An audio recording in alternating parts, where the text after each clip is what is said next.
তো এখন বাজে হচ্ছে রাত 2:47, মানে ভোর 2:47। আর আমাদের পাড়ায় পুলিশ এসছে। এর কারণ হচ্ছে তো আমাদের পাশে নাকি এক বৃদ্ধ মহিলা, সে 4 দিন না 5 দিন হলো আগে থেকে নাকি ঘরের মধ্যে মরে পড়ে রয়েছে। একদম যারা পাশে থাকে সেই প্রতিবেশী গন্ধ পেয়ে পুলিশকে, পৌরসভাকে প্রথমে ফোন করেছে, তারপর পুলিশ, পৌরসভা আর অ্যাম্বুলেন্সের লোকজন সব রয়েছে। আমার ঘাটটা পুরো ব্যথা। আর আমাদের এখানে প্রচণ্ড ঠান্ডা পড়েছে। এই হচ্ছে জাপানের বাস্তব জীবন, যে মানুষ ঘরের মধ্যে মরে পড়ে থাকে, কিন্তু তারপরে গন্ধ বেরোলে যাই হোক।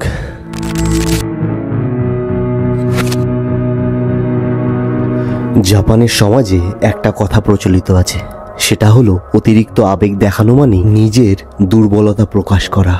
কথাটা কিছু কিছু ক্ষেত্রে ঠিক হলেও সব ক্ষেত্রে কিন্তু এটা প্রযোজ্য নয়। নিজের মনের কথা বলতে না পারা মানেই কিন্তু নিজেকে সবার থেকে আলাদা করে রাখা, একা করে রাখা। আর ঠিক তেমনটাই হয়েছে জাপানিজদের সাথে। দ্বিতীয় বিশ্বযুদ্ধের পর থেকে এখানকার মানুষজন বড্ড বেশি একা হয়ে গেছে, খুব একা হয়ে গেছে। তো আসো, আজকে তোমাদেরকে আমি আমার পাড়া দেখাই, যে পাড়ায় আমি বাদ দিয়ে আমার মনে হয় আর কেউই থাকে না। আর লিটারেলি আমি সত্যি কথাই বলছি, আমার পাড়ায় আর কেউই থাকে না। যবে থেকে এসেছি তবে থেকে আমি একটা মানুষ এই পাড়ায় কোনোদিনও দেখিনি। মানুষ বাদ দিয়ে সব কিছুই আছে এই পাড়াটাতে, জানি না কেন, কিভাবে। আমার এই পাড়াটা মনে হয় যেন একটা ঝুলন, যেখানে সবকিছু সাজিয়ে রাখা। এই রাস্তাগুলোকেও সাজিয়ে রেখে গেছে, এই ঘরগুলোও কেউ সাজিয়ে রেখে গেছে, এই ভেন্ডার মেশিনগুলোও কেউ সাজিয়ে রেখে গেছে, শুধুই সাজানো। তো প্রত্যেকটা কয়েনের না দুটো পিঠ থাকে, হেড এবং টেল। সেরকমই প্রত্যেকটা দেশ বা মানুষের ভালো দিক, খারাপ দিক। তো আমাদের দেশেরও রয়েছে, আমাদের দেশের ভালো দিক তো অবশ্যই রয়েছে, তার সাথে সাথে খারাপ দিকগুলো আমরা বিচার করি, মাঝে মাঝে তা নিয়ে ভিডিও বানাই, ক্রিটিসাইজ করি। কিন্তু জাপান এমন একটা দেশ না যার শুধু ভালো দিকগুলো নিয়েই কথা হয়। আমি না মাঝে মাঝে বুঝে পাই না যে কেন শুধুমাত্র ভালো দিকগুলো নিয়ে কথা হয় জাপানের। না, জাপান নিয়ম মানে, জাপান অনেক উন্নত, জাপান পরিষ্কার, কিন্তু এইগুলো করতে গিয়ে জাপানিজদের যে কত কিছু খোয়াতে হয়, কত কিছু খোয়াতে হয়েছে, তা আজকে এই ভিডিওতে গুনবো, কিন্তু হয়তো গুনে শেষও করতে পারবো না। তবে তোমাদের একটা কথা বলি, আমি জাপানকে নিয়ে ক্রিটিসাইজ করছি না, আমি জাপানকে খারাপও বলছি না।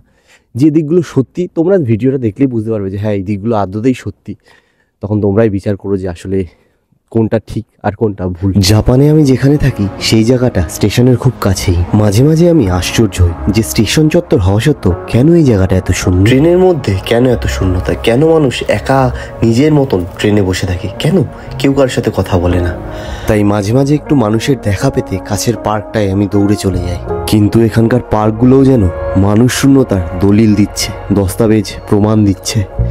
কোনো শিশু নেই, কোনো খেলার মানুষ নেই, কোনো তরুণ নেই যারা খেলছে, হাসছে, কথা বলছে। চলো আর একটু সামনে যাওয়া যাক, তোমাদের পুরো পাড়াটাই এদিক ওদিক ঘুরিয়ে দেখাই, তাহলেই বুঝতে পারবে যে এই পাড়ায় সত্যি কোনো মানুষ থাকে না, থাকি শুধু আমি। আমাকে বলবে যে ভিডিওতে কতগুলো মানুষ দেখলে, আমি বাদ দিয়ে। বাড়িঘরগুলো এখানে খুবই সুন্দর, তা নিয়ে কোনো কমেন্ট করার আমার কিছুই নেই। কিন্তু এই বাড়িঘরগুলোতে থাকে কারা? আমি তো কোনোদিনও, আমি দেখো শনি রবিবার যখন ছুটি থাকে তখন আসি, এসে ঘুরি এইসব জায়গা, যেহেতু এত সুন্দর নদীর পাড়টা রয়েছে, ঘোরা তো অবশ্যই যায়। কিন্তু কোথায় মানুষ?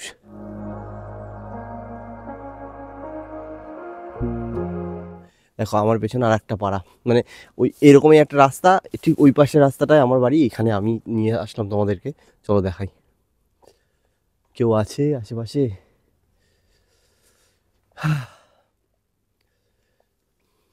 কেউ নেই।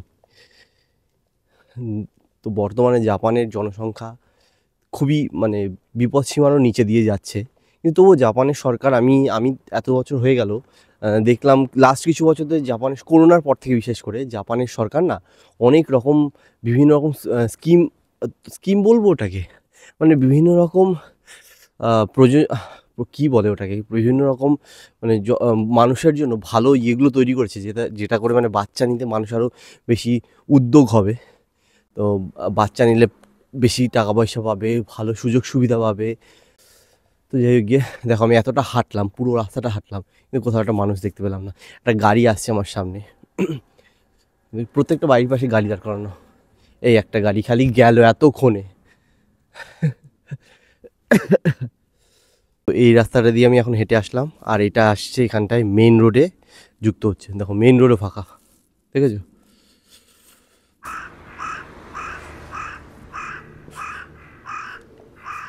আমাদের পাশের বাড়ির বুড়িটা যেমন মরে পড়েছিল গতকালকে রাত্রেবেলা, এসে মানে পাশের বাড়ির মানুষ গন্ধ পাওয়ার পরে পৌরসভাকে, পুলিশকে খবর দিয়েছে, তারপরে এসে তুলে নিয়ে গেছে।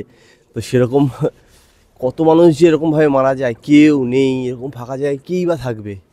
তার থেকে এর একটা বড় কারণ যেটা আমার মাথায় এসছে, সেটা কি জানো তো, এখানে না 6 মাসের বেশি ঠান্ডা থাকে। এবার যখনই ঠান্ডা পড়ে, বরফ টরফ পড়ে, এরকম এখনই এখানে এত ঠান্ডা, বরফ পড়লে এরকম ঠান্ডা বুঝতেই পারছো। তো সেই সময় মানুষ না বাইরে বেরোতে পারে না, তো সামাজিক হয় না মানুষ তখন। তো সামাজিক হয় না বলেই হয়তো কারোর সাথে সেরকমভাবে যোগাযোগ নেই।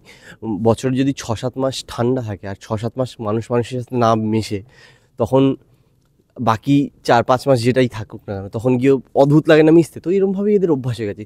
কিন্তু এই অভ্যাসটা কি ভালো আদৌ? উন্নতি করেছে ঠিক আছে, সবই ঠিক আছে, কিন্তু তবুও দেখো এই তোমাদের এই আমার পেছনে একটা গলি রয়েছে, এই গলিটা নিয়ে ঘোরাচ্ছি তোমাদেরকে, ঠিক আছে। এরকম একটা গলি, এরকম রাস্তার পাশে একটা গলি, এই গলির ভেতর দিয়েও এখানে এই মেইন রাস্তায় কেউ নেই, আর গলি থেকে থাকবে কেউ একজন। কাউকে যদি দেখি তাহলে আমার ভিডিও চ্যালেঞ্জটা পূর্ণ হবে। ও না, এটা গলি না, এটা একটা বাড়ির গলি, তাও কেউ নেই এখানটায়। কী অবস্থা, আমাকে মানুষ খুঁজতে হচ্ছে। আর আমি যেখানে থাকতাম, মানে আমার তো বাড়ি পুরো বাজারের সামনে, এত মানুষ সবসময়, এত মানুষ, আমার কোনোদিনও খারাপ মনে হয় না। এত মানুষ যে মানুষের মনে হয় বাবা এত মানে লোকালের মধ্যে থাকিস কীভাবে, কিন্তু আমার এখানে এসে মনে হচ্ছে যে মানুষ নেই, সেখানে আমি থাকছি কীভাবে। যাই হোক গিয়ে বিগত কয়েক বছর থাকতে থাকতে অভ্যাস হয়ে গেছে। মানে এখন শুধুমাত্র ভিডিওর জন্য ব্যাপারটা মনে করলাম, নাহলে আমার মাথায়ও ছিল না, কিন্তু ব্যাপারটা আসলেই এরকম।